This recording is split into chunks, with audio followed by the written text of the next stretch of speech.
Coming up today on Studio 13 Live. If every day you eat one really wrong thing, it helps you pinpoint the problem. We're chatting with actor and comedian Paul Reiser. A look at his comedy tour, The Big Font, and how he got his breakout role in Diner. Plus, the Seattle Tattoo Expo is taking over Seattle Center this week, and we're breaking down the biggest trends and the new activities this year. Then we're learning how to care for plants with the Cascade Cactus and Succulent Society, where you can find unique plants at their upcoming show. And Mint Progressive Indians showing us how to make tandoori pineapple burrata. Studio 13 Live starts right now.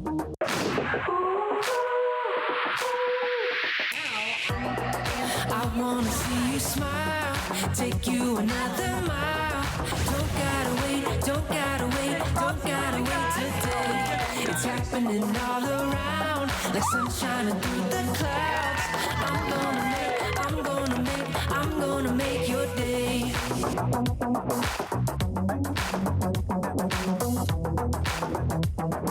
Hello, happy Wednesday. Thank you so much for being here with us. I'm Carly Henderson. And I'm Mireya Garcia. Let's get right to our first story because this is just so sweet. Country music icon Dolly Parton was in Washington all day yesterday to celebrate the statewide launch of the Imagination Library. Yeah, so that's our book club, which provides books to kids every single month for free from birth to 5 years old. She was at the Pantages Theater in Tacoma, and she even sang a song about it.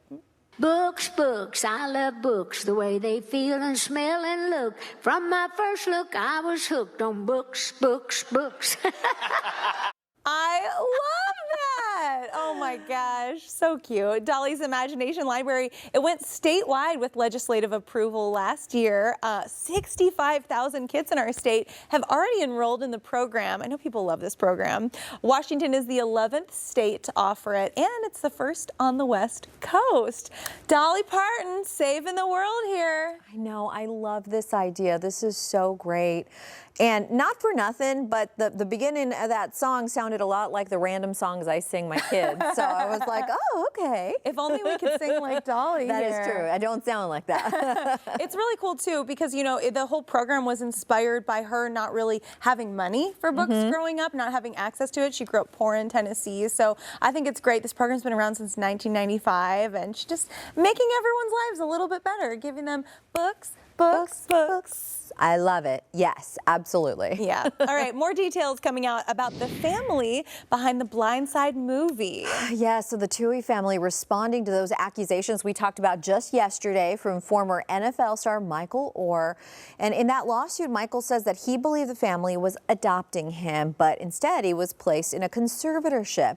In a statement issued to People, the Toohey family attorney says that Michael actually threatened to plant a negative story about the family if they didn't pay him $15 million. The family says there is no credibility to Michael's claims. Now, The Blind Side is the story of Michael's journey, of course, Academy Award-winning film. You know, he got an NCAA scholarship and then eventually ended up in the NFL with the help of the Toohey family, who gave him a home, gave him some help. And the story just becoming more complicated at this point. You have two groups of people saying different things. Yeah, I mean, definitely two sides to the story.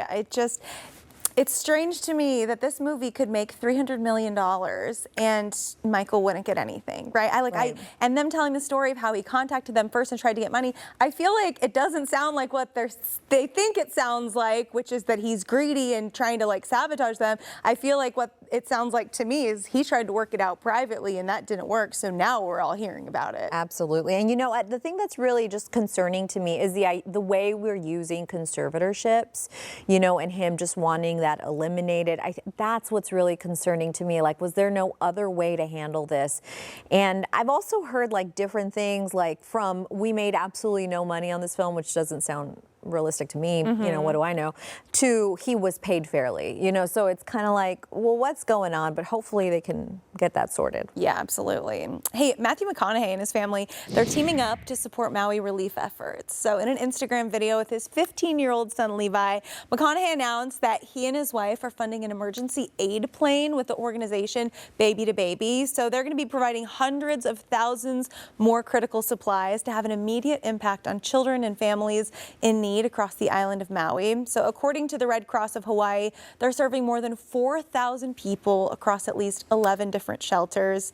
All right, all right, all right. I am very down with this, okay? And I love that Levi came out and helped too. You know, that's going to make such an impact on him too. You know, obviously we're helping all the victims and the people who need it the most, but something like that, you know, your parents making big moves like that and involving you, that really will stay with you. And especially as someone who I imagine is going to be coming into a large sum of money himself with his parents doing what they do, I think it's going to make him more charitable in the future too. So it's kind of like the ripple effect here. Absolutely. And, you know, I think it is important to mention that the McConaughey clan here, they have been doing wonderful things for years. They've really turned a lot of spaces in Austin around.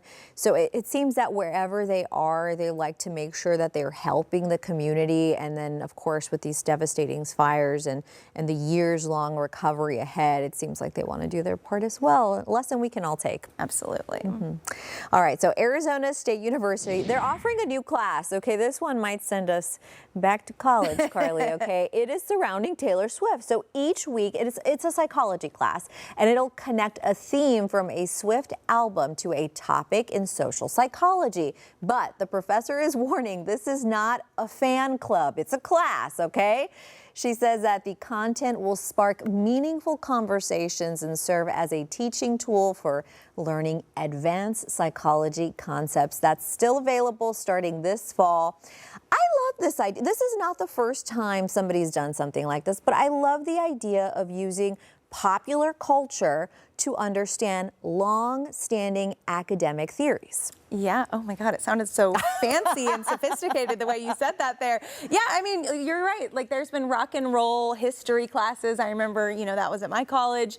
And why not use like one of the biggest pop stars of today as a way to kind of tell that story and get into those themes? So some of the themes are romantic relationships, fiction, escapism, revenge, and social development. Interesting. That's really cool. I would definitely take this. And I feel like they're saying it's not a fan club, but you could definitely form your own fan club with some of the other people in the class, right? I can't imagine a lot of Taylor Swift haters are going to be in that class. So just saying.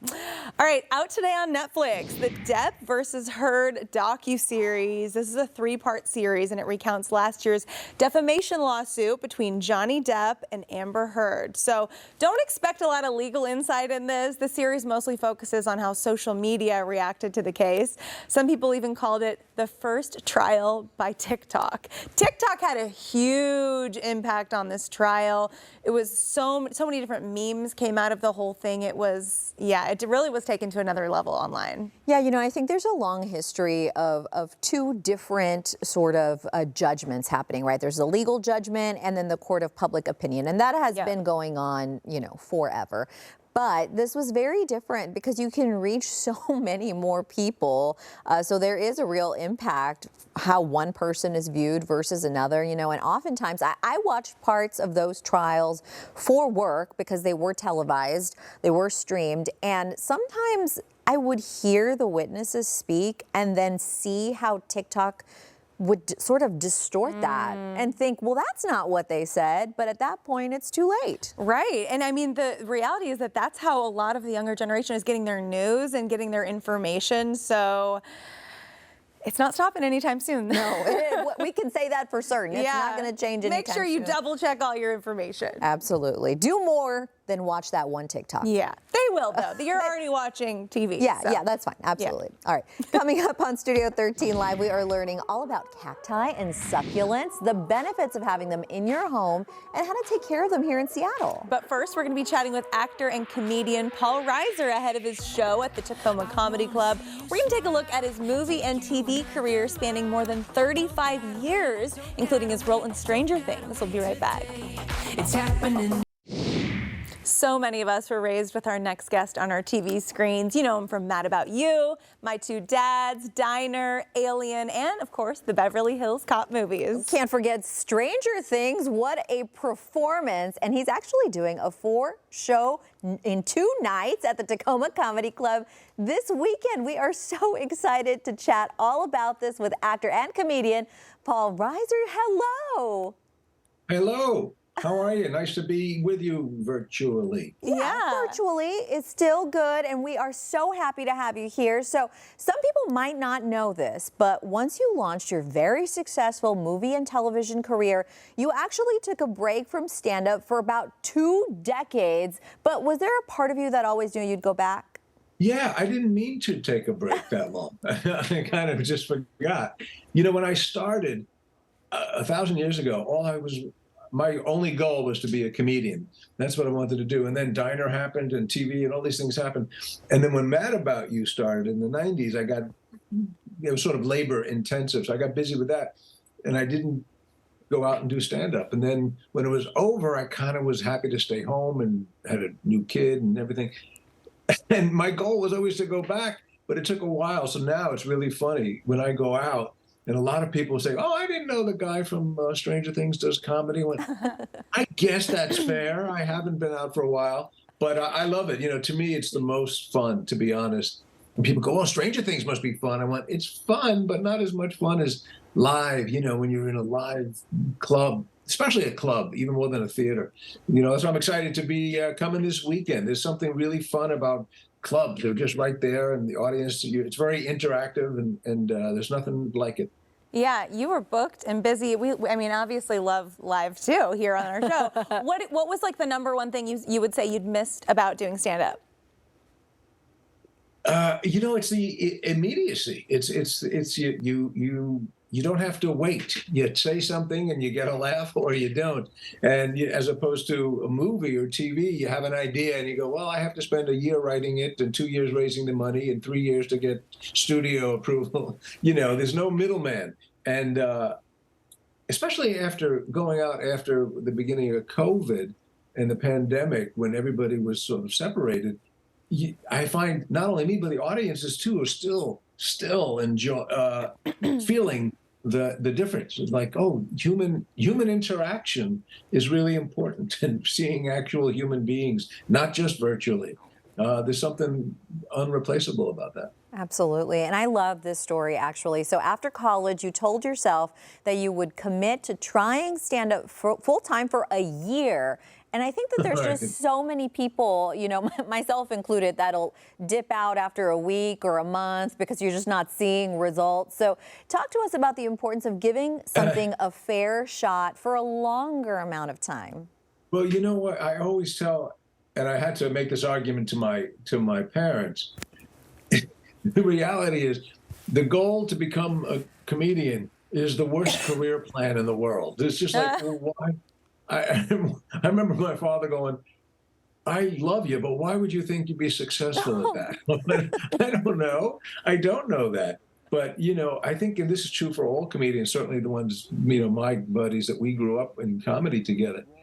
If we could have done something else, we would have. But you know, so even on a rough night, you have a night that doesn't go well, there's part of you that goes, okay, I can't wait to do this again tomorrow and make it better. So it just, you know, there was something that has, to this day, you know, 40 years in, just feels like, yeah, this is what I love doing. And it's just the most fun, and it keeps you sharp, keeps your brain sharp. I imagine when those jokes hit, there's like no better feeling than that too. Well, you know, yeah, it's funny. People say, well, what do you talk about? And I tell them the truth is, I'm not smart enough to make anything up. So I tell people, here's what happened in my house. This is the argument I got into with my wife. This is what my kid and I were scrabbling about.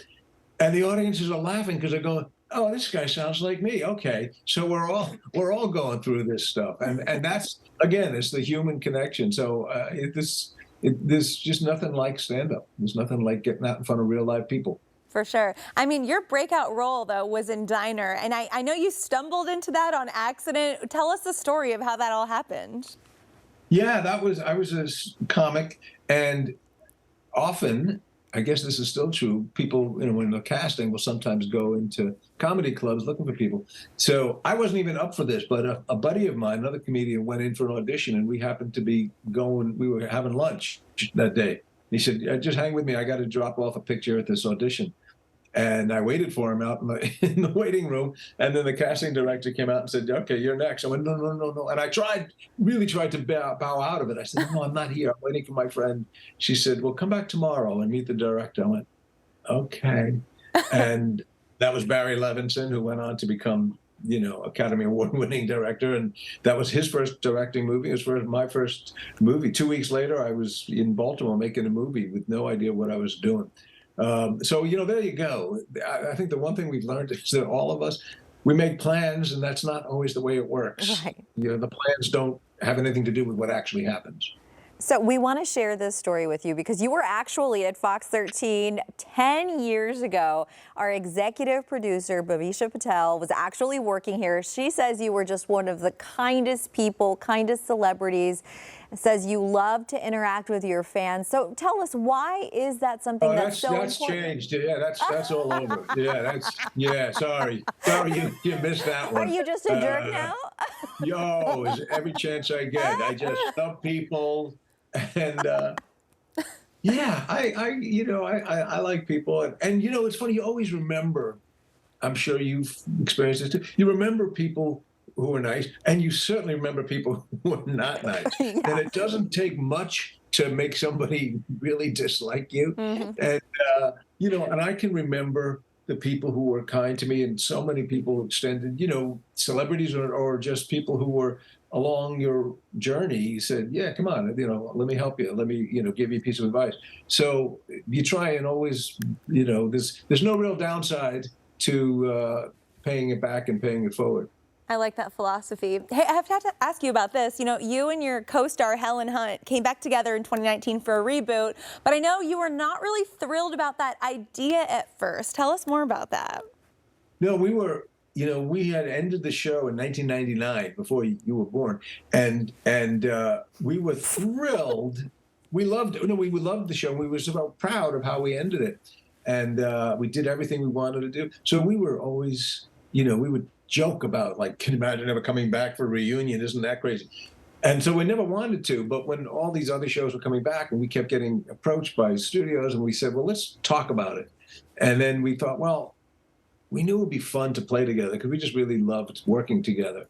And then we thought, you know, it's been 20 years since we went off the air, and a lot happens in a marriage in 20 years. And we left, we had a baby, and that baby would now be going off to college. And we said, well, that's really fun because now you're an empty nest again. It's just the two idiots in four walls. What is life? It'd be fun to see what has life done to these two, you know, and you're not the same. You're tired. You've had a kid who's a bit of a handful. And so we thought, well, that'd be really fun to watch. You know, and the great thing about coming back 20 years later, the scripts only have to be half as long because every other line would be, what? And then you'd have to repeat because you're old. So that was easy. Oh, I love that. And I have to tell you, the reason I was laughing is because I love how young you think we are, you know, or I am, speaking for myself anyway. Thank you. He's just being very nice. He's being a nice celebrity. Very nice. All right, so let's take it back to your comedy here. So what would you say is the style of comedy that people can expect to see this weekend here in Tacoma? Okay, so I've never figured out how to answer that question. The best I came up with, when somebody said, how would you describe your show? Here's what I came up with. I said, have you ever seen Cirque du Soleil? And I said, yes. I said, well, this is the opposite of that, okay? So if you're looking forward to jumping and flying through the air, you'll be disappointed. But you know what? You'll come and you'll have a good time. Here's what I will say. Come down to the club. 4 shows. You got 4 chances. 2 shows Friday, 2 shows Saturday. If you come down to the show and you're not completely satisfied and you don't have a great time, I will come back next year and take you to see somebody funnier. You can't beat that. Come on. That's a guarantee. It's a full, Foolproof guarantee. It'll be great. And I'm looking forward. It's a great club and great people. So I'm looking forward to a fun weekend. And what are you doing? I don't know if you guys stay up that late. I mean, it's sometimes 7:30, 9:30 at night. Can we come to the early show? Yeah, the early Come show. to the early show, yeah. Come to the early show. Come be my guest, and then you can laugh and run around the room and pretend it's a really big crowd. Oh, I love it. I'm sure it will be. Paul Reiser, thank you so much for chatting with us today. We'll catch up with you soon. Nice to see you. All right, thank you. Thank you. So you can, of course, catch Paul here at the Tacoma Comedy Club this Friday and Saturday, as he mentioned. 4 shows to choose from. We posted more information on our website, fox13seattle.com/studio13live. I'm just still smiling so big Oh, after he's so talking with nice. him. He's the best. Hey, still ahead, we're going to be chatting about the most popular tattoos right now and what you can expect at the Seattle Tattoo Expo this weekend. But first, we're giving you a look at the Cascade Cactus and Succulent Society plant show, the best ways to take care of some different kinds of plants and the benefits of having them in your home. Don't gotta wait, don't gotta wait to The Cascade Cactus and Succulent Society, that is so fun to say, is hosting a plant sale and show this weekend at the Volunteer Park Conservatory. Yes, and today we're learning all about their organization as well as how to care for these little beauties right here. We are here with Fiore Cipoletti and Erica McGilvery. Welcome. Thank you. Yes,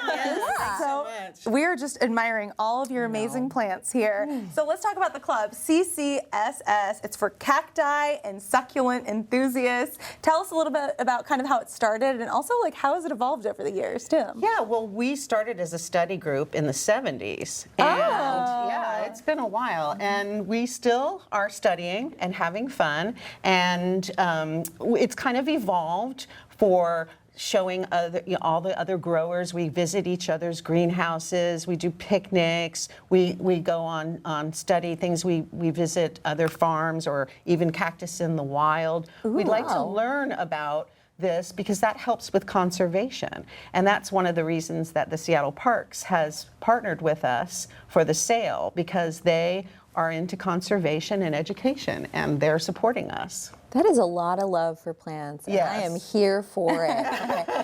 And here's something fun. This is actually the 3rd year you're hosting this plant show at Volunteer Park. So how many different kinds of plants and vendors are we going to see? Well, we have 20 vendors, and they're going to sell a combination of plants and even pots. We have at least 3 potters that are part of the club, and I've brought some of the lovely pots in today that they have made. You're going to see carnivorous plants. Yes. You're going to see cacti and succulents. You may even see some other house plants, aroids, philodendrons, things like that. But our focus is on cacti and succulents, and the carnivorous are really the stars of our show. They are so They're cool. cool. So you're kind of showing us before. I don't know if we can get a close shot of Maybe this. we can get close. We've got a plant here, and there's a bug sitting on it, and you said the plant's like absorbing its nutrients? That's right. This plant, called the pinicula or butterwort, that's easier to say, is one of the only plants that I mist. So I brought my mister here. This needs to be misted every day, and it has a digestive enzyme on the leaf. So when the bug gets on there, it actually digests it, and that's what gives the plant its fertilizer. This is a great plant to have in your house because if you have other house plants, the gnats are going to be attracted to that. That's what I and was then just they won't. thinking. That's right. The thing is that she looks really cute and delicate, but she will get you. Watch out! Watch out! What is the difference between a cacti and succulents? Right, so succulents are plants that have evolved over time to store water either in their bodies like this cactus here or in their leaves, and it's an adaptation for their environment. And cacti are succulents, but not all succulents are cacti. Oh, So, it's yeah, like we have a squares and rectangles. Yeah, all we of a have like a sudden. variety of succulents here, and this is the only cacti. This is the golden barrel cactus right here. Okay. So we see a lot of these plants out in the world. You know, I'm from the South and I saw them there quite a lot. But talk to us about the benefits of having them in your home. So plants in your home just make it more welcoming. It puts you in a better mood. Greenery around you is just shown to lift like your spirit. And when they've done studies on green spaces, they find that people who are around greenery are just happier, better community members, like more social and just more at peace and calm. And I think we all need that in our lives. Yes, definitely. Give us some more of that here. So you've got all these beautiful plants. Can you kind of tell us how you care for them, especially in Seattle with the climate here? Yeah, so Seattle, like one of the things we're most concerned about is in the winter, it's a little chilly, it's a little rainy, and it's a little dark. So you want to always put your cacti in succulents, get them the most light, put them in a southern facing window or get some grow light supplemental. I grow under grow lights exclusively. My cats have colonized the south window, so they get that. The cats won the war. Yes, they did. And you know, during the winter, you don't need to water your cacti and succulents as much. They can go into a little bit of a dormancy, especially if it's a little cooler. They're actually very used to that. You know, the desert at night gets really cold, and it can in the winter get cold. So it really depends on your environment inside. What's your light, what's your temperature, and what's the soil composition that your plants are in. You always want to put houseplants in well-draining soil, but especially your cacti and succulents need to be well-draining soil. Such good info here. Erica and Fiore, thank you so much for coming in and sharing all your plant knowledge with us. Thank you so much for having us. Oh, yeah. We posted more info about this on our website, fox13seattle.com/Studio13Live. Check that info out. See them this weekend, and still to come on Studio 13 Live, we're introducing you to a K-pop group called ZeroBaseOne, telling you how they're already making history with their debut album. And up next, a look at the Seattle Tattoo Expo this weekend. We're breaking down the most popular tats and chatting all about some new events this year. Ooh, tats and plants. I like it. You did it. You did awesome. Great. The Seattle Tattoo Expo is happening this weekend at the Seattle Center, and it features top tattoo artists in live music, food, and even burlesque karaoke. Ooh, that's like two hard things at once. Oh my gosh. Okay, so joining us to chat more about this, we have Chad Hartgrave, a tattoo artist with Hidden Hand Tattoo, and Damon Conklin, the owner of Super Genius Tattoo. Hello to you both. Hello. Morning. Oh, okay, hi. We are so excited to have you. I think we were just like cackling so loud. It was very subdued. It surprised me. Right. Yes, that's right. Very bass voice. So this expo has been going on for a long time now. Tell us a little bit about it. Chad, you want this one? Yeah, it's open to everybody. There's lots of people just coming to look at art and purchase like some painting prints and look at portfolios of people's tattoos and watch people actually tattooing. That's very interesting. Okay. It's very busy. It's a little overwhelming. Yeah, it sounds like there's a lot going on. Do you have to already be a tattoo enthusiast? Like personally, I don't have any tattoos yet, but I'm kind of interested. Blank canvas. Blank canvas here, baby. Or can you be someone who's maybe thinking about getting a tattoo one day? I would say all of the above. Awesome. Okay, so there are just different tattoo awards that are being given as well. Describe to us the different types of awards that are given out at the expo. Those, like, they follow all the contests that happen, like the best black and gray, best full sleeve, best back piece. There's a bunch of categories that you can see on the website. And so there's awards given to each category, and they happen throughout the entire weekend. Very cool. And so can people come get tattoos then at the expo as well? Absolutely. Oh. Yeah, okay. Yeah, you can find somebody that you like their style, and if they have time, you set up an appointment with them, and sometimes it happens right there, and sometimes you have to wait a few hours or the following day. Depends on if you have a weekend pass or not. Okay, but if you want to do it right then, what do you recommend? Like, make sure it's a small one, or if you're like trying to get a big piece, I feel like that would take a long time. It would be harder to squeeze in. Yeah, I mean, you can always start like an outline of a large project, and come back to the shop later on and make, follow-up appointments to do something larger. I personally have like a book of designs to choose from, so they're ready to go. If you pick through the book, I do a lot of flowers and stuff like that, so you can find something you like and you just do it right there. Sometimes people get ongoing pieces from artists and work on them each year as they come to the event. Really? Yeah. That sounds so fun. Cool. Yeah.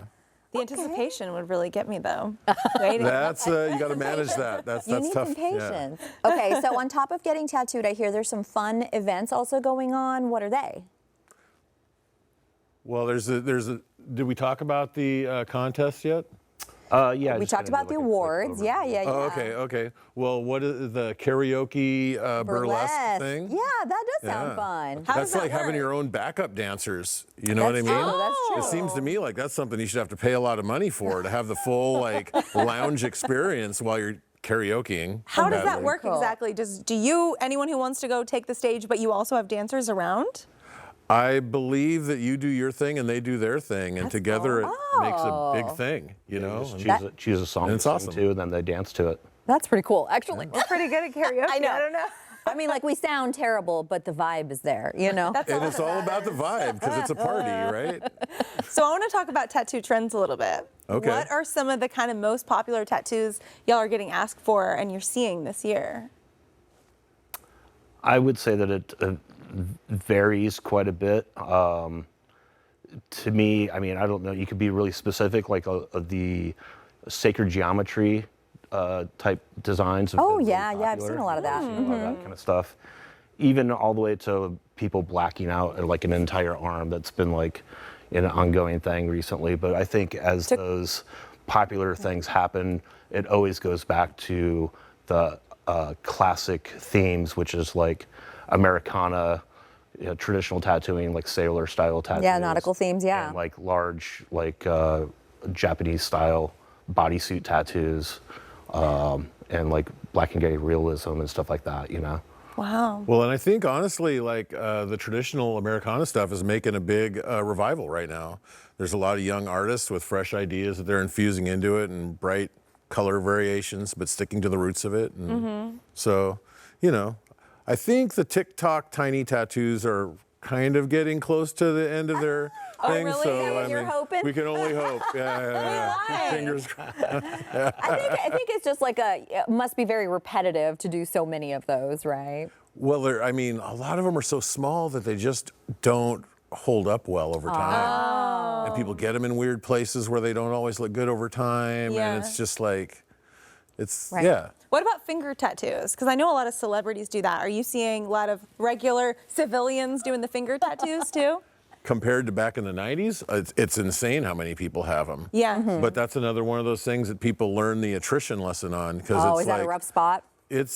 Well, yeah, it hurts surprisingly a lot for how small of an area it is. And also, like, the skin there just doesn't heal up the same as it does in other parts of the body. Okay, so I want to talk to you about this because this was certainly an issue for my little tiny foot tattoo. Okay, I really wanted it, but oh boy, did it hurt. And I know that some people are scared off by the pain level. So what do you tell people who really want this tattoo, but they are nervous about the pain level? Happy place, happy place, happy place. So you can't like take anything. Nah, it's all about breathing and relaxing. And I always tell people, if you want something bad enough, you can get through it. Yeah. It's very temporary pain for something you're going to have for your entire life. Have you ever had anyone ask you to stop like mid-tattoo? I mean, we get asked to take breaks Okay, yeah. commonly. I think the amount of people who just aren't able to finish are extremely rare. Yeah. Really? Because you're already investing money and getting it on your body, right? So you want to. Yeah. Finish it up, do it Something good. about the human spirit. Once you're committed, you finish. I like eventually. that. Yeah. But do talk to us about the need for breaks because my husband has a half sleeve and it took 3 days. I understand that at some point the skin can't really take any more ink and you have to take a little break and then come back around. Is that right? That can vary from person to person. You know, there's a whole complex health thing that some people can take more than others. For the most part, most people do large session stuff, maybe every 2 weeks or every 3 weeks or once a month until the project's finished. But in some cases, and certain artists like to work this way where they do several days in a row. And it's recommended, you know, be rested, be fed, you know, don't be over or under caffeinated. Oh, yeah. You know, be in your kind of perfect health maintenance area when you get it done, and then rest afterwards, because that's a lot. Yeah. Going 3 or 4 days in a row, that's a And lot. don't be drunk. I've seen tattoo shops that are like, we won't work on drunk people because you know, like it could mess up. You could bleed too much. You know, you never know. Could mess up their decision-making ability. Also that one. Chad and David, thank you so much for coming in today. It was great chatting with you about Thank you. this. Yeah, Yeah. very interesting. We posted more info on the Tattoo Expo up on our website, fox13seattle.com/Studio 13 Live. Hey, still ahead on Studio 13 Live, Mint Progressive Indian. They're going to be showing us how to elevate our snack dishes with spice marinated pineapples and burrata cheese.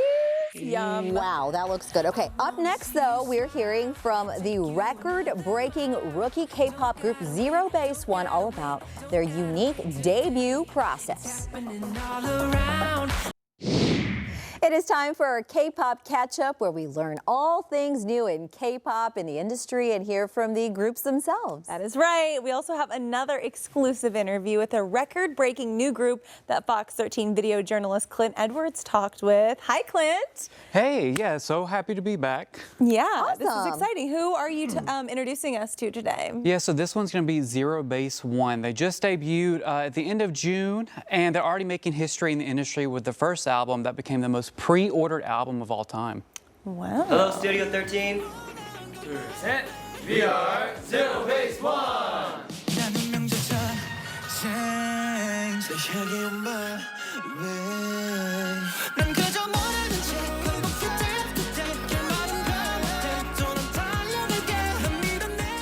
So you're seeing the music video for their song In Bloom that the members say defines the identity of the group. It's a part of their debut album called Youth in the Shade, and the album sold over 1 million pre-orders less than 2 weeks after the sale began. Now, ZeroBaseOne isn't a traditional group in terms of how they were formed. They were one of the growing number of groups in the K-pop industry that was formed on a competition survival show that allows fans from all across the world to decide who makes the final lineup. Do you think the process of being formed on a survival show helped you in a way that a normal debut process wouldn't? I definitely think there's two big aspects that the survival program helped us in.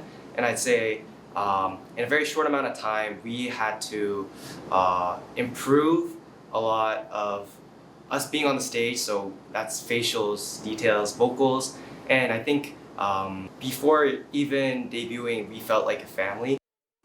Interesting. So I have to know more about this. Tell us all about how these survival shows work, and yeah, give us the scoop on it. So they're a lot more popular these days over the past few years, but basically trainees from all across the world basically will send members to this show to compete. They were on a show called Boys Planet, you know, and they sent 98 trainees from across the world, and they would just basically compete, do performances, and there would be elimination rounds that would ultimately decide the final group.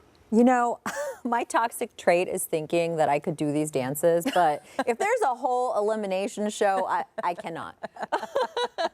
Absolutely. All right, so how long ago was this show, and how long did they have to prepare for it? So the show started, the episodes came out in February and ended in April. So the debut album came out in June, so they had very little time to prepare for everything. They said basically the day after the selection of the group was formed, you know, they had to jump right into the title track and the album. So it all happened very quickly, but so did the album sales because it's the most pre-ordered debut album of all time. Wow, what a whirlwind. I mean, I can't even imagine what that feels like as a K-pop artist to be going through that, but it has to be so cool. Oh, they definitely said that, you know, it was, they weren't expecting it. They knew they had fans from across the world because millions and millions of fans voted. Yeah. Wow. But they were very surprised with the success. Would you say this is the new wave of K-pop groups that we're going to see them forming this way?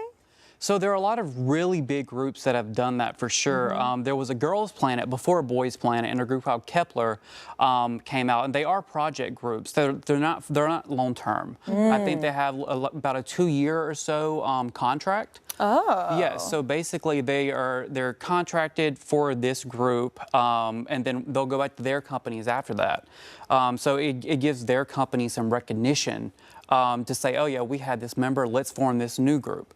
And so there are a lot of groups where it's like their members now were formerly in a project group from a TV show. Well, we appreciate you really educating us on this. It's so interesting. Can't wait till next time. Yeah, see? Yeah, we've gone ahead and put that full interview with this group up on fox13seattle.com/Studio13Live. Oh, and by the way, today is National Roller Coaster Day, okay? And you and I have not gone on a roller coaster together yet, but we did do the Extreme Scream at the Spring Fair in Puyallup. Remember that? Oh, of course I remember that, although I think I kind of blacked out at the time. A little bit, right? A little bit. This is the recap. So Carly, myself, Brian McMillan, we all got on this thing, and look, it was a good thing that it was the last segment of the show. It was fun and terrifying, but is this your jam generally? You know what? It had been a really long time since I went on any kind of roller coaster before this, and I was kind of dreading doing it, but the adrenaline felt really good, and now I'm thinking I probably will go do more of that stuff. And we are going to be at the fair That's again coming up in just a couple weeks, so I wouldn't doubt if we're jumping back on that or something similar. Something similar for sure. Maybe we need to do like a roller coaster. Maybe those slides again. Oh gosh, that was worse for me than anything else, but all right. Coming up, we're learning how to make some tandoori pineapple burrata with mint progressive Indian. And don't forget, if you missed anything from today's show, you can find it all on our website. Just head over to fox13seattle.com/Studio13Live. I wanna see you smile, take you. Hey, it's time for Emerald Eats, where we get to highlight some amazing food in our area. And I'm so excited. Today we are joined by Chef Abhijit Sarkar and Goldie Singh with Mint Progressive Indian. Welcome. Thank you guys. Thank you for having us. Of course. So talk to us a little bit about the concept of progressive Indian food. So basically, with Mint, the concept progressive Indian is it's our modern and innovative approach to traditional Indian cuisine. It basically involves reinterpreting traditional Indian dishes using new techniques, creative presentation, and overall creating a dining experience while paying homage to those traditional Indian roots. And it also involves blending traditional flavors with contemporary ingredients and creating something new and exciting. Beautiful. Very new and exciting, and always so beautifully presented with mint here. Chef Abhijit, how did you start to cooking? Yeah, I start cooking from my childhood, and then I bring this idea, and I work a lot of places like Europe also and India. So I mix up with this concept to the new modern Indian food. Yeah. Lovely. Okay, so I'm very excited here because we're actually making tandoori pineapple burrata today. How did you come up with this idea? So basically the fresh burrata is like summertime. So sure, yes. For the India, tandoori pineapple is like great snacks for the vegetarian option. So, and this is, so the tandoori pineapple is something you might eat in India? Yes. Yes. It's a summer sort of ingredient that you would eat in India, and we wanted to do our own twist on that while incorporating burrata, which is Italian cheese, into it. And yeah. Very internationally inspired. I love it. Yeah. Absolutely. So tell us what you're doing. So I just place the burrata, fresh burrata, and this is the chaat masala and tandoori marination, and we have to cook it into oven. Just like 5 minutes for 400 Fahrenheit. Okay. It kind of brings out the flavors and everything. Yes. Nice. And I love that you did this when I visited you guys on location, but you have all the ingredients all set out, looks beautiful. I bet it makes it easier to work with that way too, huh? yes, definitely. Wonderful. And so what are you putting on now? This is like tomato coat, like Indian version of the cherry tomato. Blend with a little bit tomato sauce and Indian spice like cumin powder and coriander powder and salt and pepper. That's it. Cool. Now, I know this dish actually gets smoked. We have a little bit of video to show about that process. Walk us through that process as well. Yeah, generally in like our restaurant, we cook into the tandoor. so no need to give another smoke for the dish. But for here, we cannot bring the tandoor. So that's why for that kind of flavor to give that dish, we put the smoke. Oh, very cool. That looks so Yeah. fun. And you So, did this yeah. right upstairs, right? Yeah. Right. Yes, Yeah. yes. I wish we didn't have to worry about the fire alarm because it's really fun to see these things smoke. Yes, and anybody who's cooking at home, they don't need actually a tandoor oven. They can use something like a cloche or Okay. anything basically that can cover if somebody doesn't have Okay, this. and then just- to give that smoky flavor. Wonderful. Now, while we're finishing this plate up, though, talk to me about your wonderful craft cocktails. I had the opportunity to try one, and it's like a whole event, your cocktails. Yes, we have a bunch of exciting cocktails. One of the things that we do is we also use this for our smoked Four Winds Old Fashioned. Oh, yeah. And also, one of the things with Progressive Indian is that the whole concept is also based on merging that food with artisanal cocktails. So we have a great program for that, and we have the biggest mocktail collection in Seattle. Oh, that is so fun. Yeah, and we have biggest in Seattle, and that includes the biggest wine collection, non-alcoholic, biggest champagne, and anything. Just because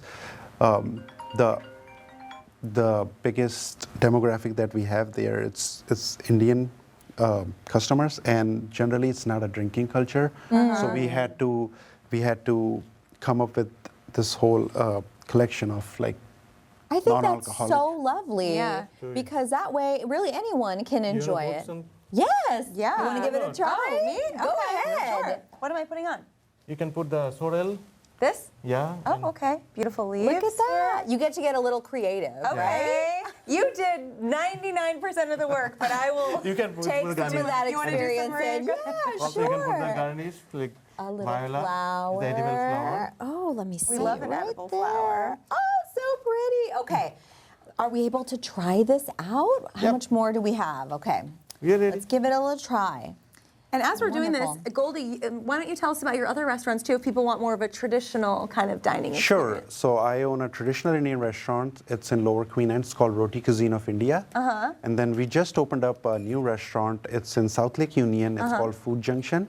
And that is our concept of street style food. So anything that's street style from all over India, you can find that there.